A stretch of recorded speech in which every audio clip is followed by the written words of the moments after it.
My mother always told me that success was like an iceberg. What people see is just the tip, while the real work lies hidden beneath the surface. I never truly understood what she meant until I became that iceberg myself. I'm Emma Chin, and this is the story of how I went from being the embarrassing waitress in my husband's family to watching their perfectly crafted world crumble in a single evening. Growing up in a modest apartment above my parents' small restaurant in San Francisco's Chinatown, I learned the value of hard work before I could even reach the kitchen counter. By age 8, I was folding napkins and greeting customers. By 12, I was managing the books better than my father. "Emma, come help me with these calculations," my father would call out, his reading glasses perched precariously on his nose. I'd rush over, excited to help. "The profit margin is too low, bah. If we adjust the menu prices by just 10%, we could." He'd laugh, ruffling my hair. "My little business genius, you'll go far, Emma." Those early years taught me everything about business, people, and the power of perception. While other kids played with toys, I played with spreadsheets and business models. My parents worked 18-hour days to put me through college, and I was determined to make their sacrifice count. At Stanford, I developed an AI-driven financial analysis system that caught the attention of major investment firms. By 25, I had transformed that system into FinTech Solutions, one of the fastest-growing financial technology companies in Silicon Valley. But I kept my success quiet, preferring to work behind the scenes while letting others be the face of the company. Then I met Michael. It was at a small coffee shop near my old neighborhood. I was in my usual weekend attire, jeans, a simple sweater, and worn sneakers, working on my laptop when he quite literally crashed into my table. "Oh God, I'm so sorry," he exclaimed, helping me save my laptop from his spilled coffee. I was texting and walking, terrible habit, I know. I looked up to see warm brown eyes and an apologetic smile that made my heart skip a beat. "No harm done," I said, helping him mop up the spill. "I'm Emma." "Michael, please let me buy you another coffee to make up for nearly drowning your laptop." One coffee turned into dinner, which turned into more dinners. Michael was different from the tech bros and finance guys I usually encountered. He was a high school history teacher who spoke passionately about making education accessible to underprivileged students. He didn't care about stock prices or market trends. He cared about people. When he proposed 6 months later, I said yes without hesitation. That's when I met his family and everything changed. The Blackwoods were old money, the kind that filled their conversations with casual mentions of summer homes and yacht clubs. Michael's sister, Victoria, was particularly proud of her position as marketing director at Preston & Shaw, one of the largest investment firms in the city. From the moment we met at their family estate, Victoria made her feelings clear. "So, Emma," she said during our first dinner together, swirling her wine glass with practiced elegance, "Michael mentions you work in the service industry." I could have corrected her, could have mentioned that I owned a company worth billions, but something held me back. Maybe it was the way she said service industry, like it was a contagious disease, or maybe it was simple curiosity about how people behave when they think they have the upper hand. "I help run a family business," I said simply. "Oh, the little Chinese restaurant?" Victoria's perfectly manicured hand flew to her chest in fake concern. "How quaint. Although I suppose someone has to do those jobs." Michael shifted uncomfortably but said nothing. His mother, Eleanor, jumped in with fake cheerfulness. "Well, not everyone can have Victoria's success.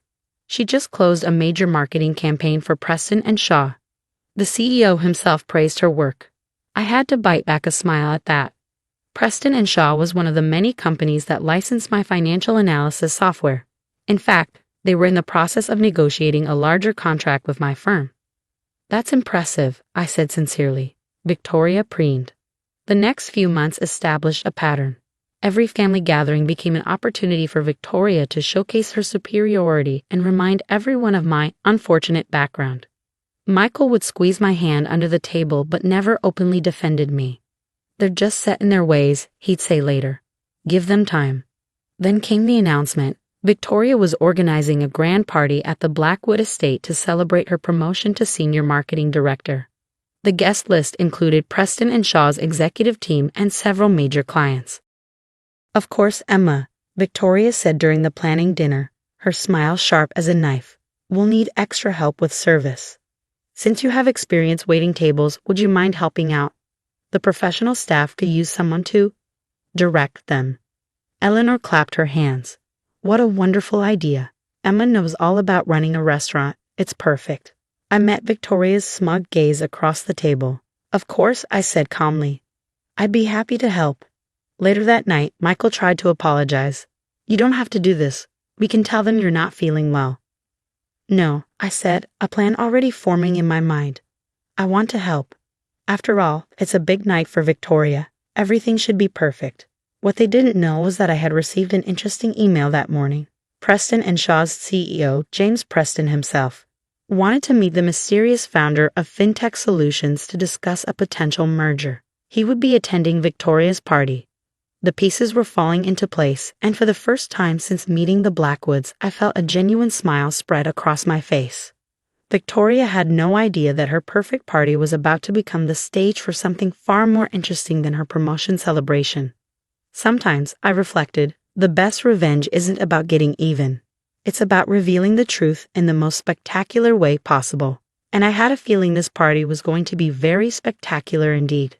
The day of Victoria's party arrived with all the subtlety of a Broadway production. The Blackwood estate had been transformed into what Eleanor kept calling a tasteful display of success. To me, it looked more like a desperate attempt to impress. Crystal chandeliers had been brought in specially for the evening. Ice sculptures dotted the garden. A string quartet played in the corner. The irony wasn't lost on me that the party's budget probably exceeded Victoria's annual salary. Emma, Victoria's sharp voice cut through my observations.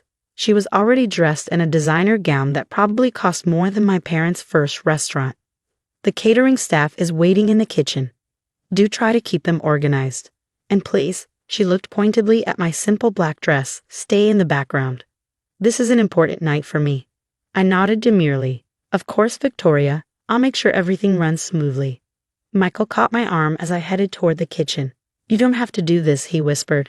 We can leave right now. I touched his cheek gently. Don't worry. Everything will work out exactly as it should. In the kitchen, I found the catering team looking harried. Victoria had apparently been through earlier, making multiple last-minute demands. Mrs. Chen, a young server approached me nervously. Ms. Blackwood wants the champagne served at precisely 8:15 for her speech, but she also wants continuous tray service, and we're short-staffed. I smiled reassuringly. Let me help. I have some experience with this. For the next hour, I worked alongside the catering team, expertly managing the flow of service while keeping an eye on the arriving guests. Victoria fluttered around the room, drinking champagne and laughing too loudly at her colleagues' jokes. Did you see Emma? I overheard her telling a group of guests. My brother's wife. She's helping the servers. It's really where she's most comfortable, poor thing. Some people just aren't meant for our world. Eleanor joined in. We tried to include her, of course. It's what family does. But there's only so much one can do with limited resources. I continued serving drinks, watching as more Preston and Shaw executives arrived. James Preston himself was expected at 8:00 p.m., just before Victoria's big speech. At 7:55, my phone buzzed. A text from my CFO. Everything's ready. Documents signed. You're good to go. I smiled. Perfect timing. Victoria was getting increasingly tipsy, her voice carrying across the room. You know, she told a group of her colleagues when Michael first brought her home. I thought surely he was joking. I mean, a waitress. But Mother says we must be charitable. Speaking of charity, Eleanor added, we're thinking of offering to help them with a down payment on a small condo. Nothing too close to our neighborhood, of course, but somewhere suitable. Just then, a ripple of excitement moved through the crowd. James Preston had arrived. Victoria practically sprinted to the door, champagne sloshing in her glass. Mr. Preston, we're so honored you could make it. James Preston was an imposing figure in his perfectly tailored suit. His eyes scanned the room and landed on me. For a moment, confusion crossed his face. Victoria, misinterpreting his look, rushed to explain. Oh, don't mind her. That's just my brother's wife helping with service. Now, let me show you the amazing marketing presentation I've prepared. Actually, James interrupted, still looking at me. Isn't that? I handed my serving tray to a nearby waiter and walked over. Victoria's face twisted in embarrassment. Emma, please, Mr. Preston doesn't need a drink right now. Go back to the kitchen where you belong. Hello, James, I said calmly. Thank you for coming tonight. The color drained from Victoria's face as James broke into a broad smile.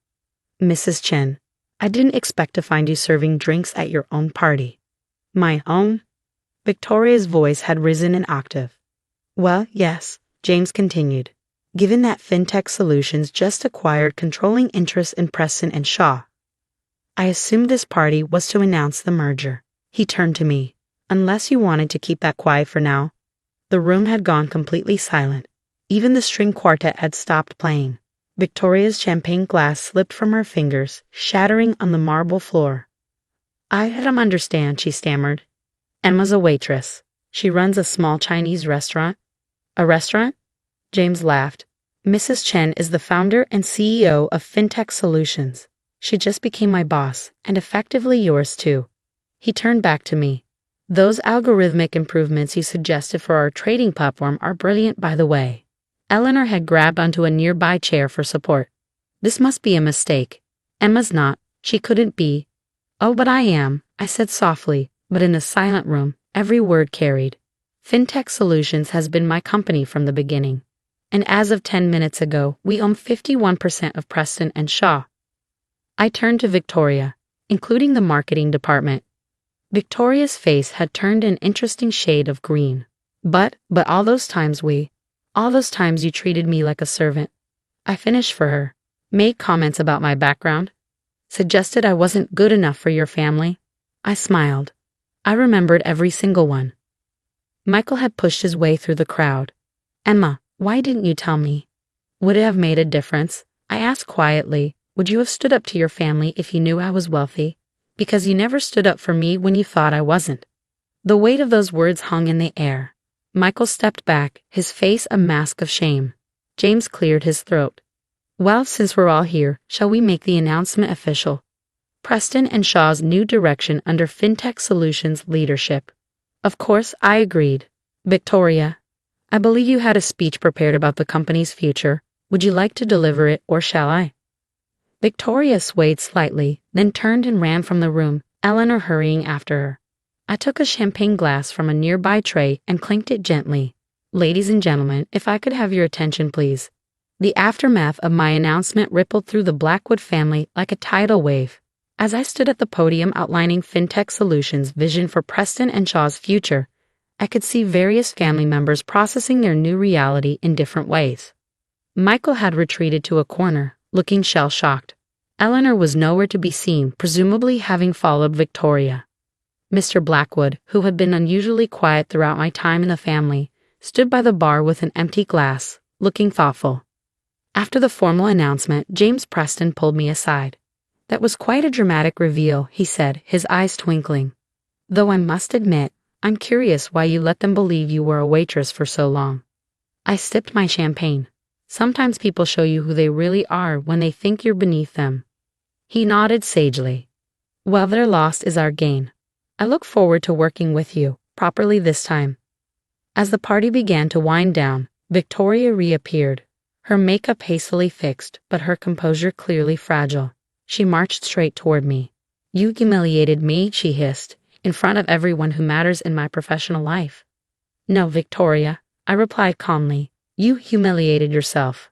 I simply allowed you to do it in front of witnesses. I'll resign. I won't work for you. That's your choice. But before you make it, you should know that every major firm in the city has already heard about tonight's events.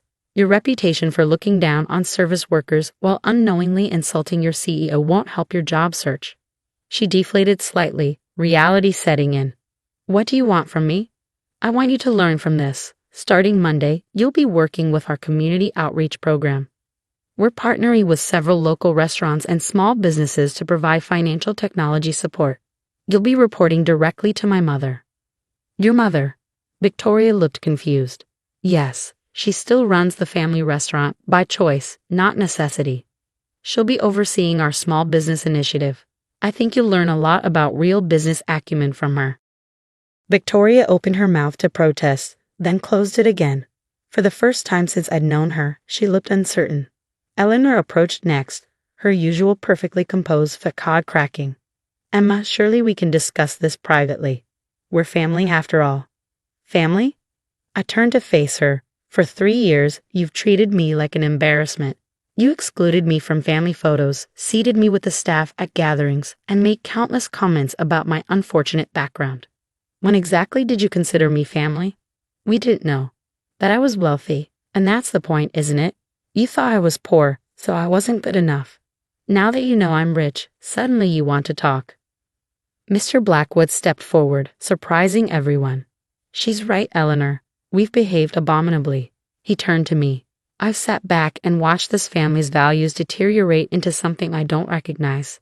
Perhaps this wake-up call was overdue. Finally, Michael approached. The room had cleared out, leaving just the family. Why didn't you tell me? He asked quietly. I wanted to, so many times. But each time you stayed silent while your family belittled me, I realized something. If you couldn't respect me as a waitress, you didn't deserve to know me as a CEO. I love you, he said desperately. Love without respect isn't enough, Michael. Every time you let your family treat me as less than human, you showed me exactly what our marriage was worth to you. I can change, now that I know. Now that you know I'm wealthy. That's not change, Michael. That's just adjusting your behavior to suit your interests. I slipped off my wedding ring and placed it on the table between us. I filed for divorce last week. You'll be hearing from my lawyers. Emma, please. I have a meeting with the Preston and Shaw board tomorrow morning. Victoria, I expect you at the restaurant at 9 a.m. Monday. My mother doesn't tolerate tardiness. I turned to leave, then paused. Oh, and Eleanor, the estate looks lovely, but you might want to enjoy it while you can. The bank just approved my bid to buy it. I think it'll make a wonderful location for our new charitable foundation, providing education and opportunities for service industry workers. The look on their faces was priceless, but I didn't stay to savor it. As I walked out into the cool night air, my phone buzzed with a text from my mother. Coming to the restaurant for late dinner? Your father made your favorite. I smiled, typing back a quick yes. 20 minutes later, I sat in the familiar warmth of my parents' restaurant, eating dumplings and telling them about the evening's events. Ah yeah, my mother said, shaking her head.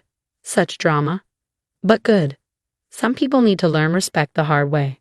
My father nodded sagely. Success without humility is like a tree without roots. It topples in the first strong wind. As I helped them close up for the night, yes, the CEO of FinTech Solutions still helps wash dishes. I reflected on the journey that brought me here. The little girl who once counted coins at this very counter now counted her wealth in billions. But the most valuable lessons I'd learned weren't about money at all. They were about respect, integrity, and the courage to stand up for your worth.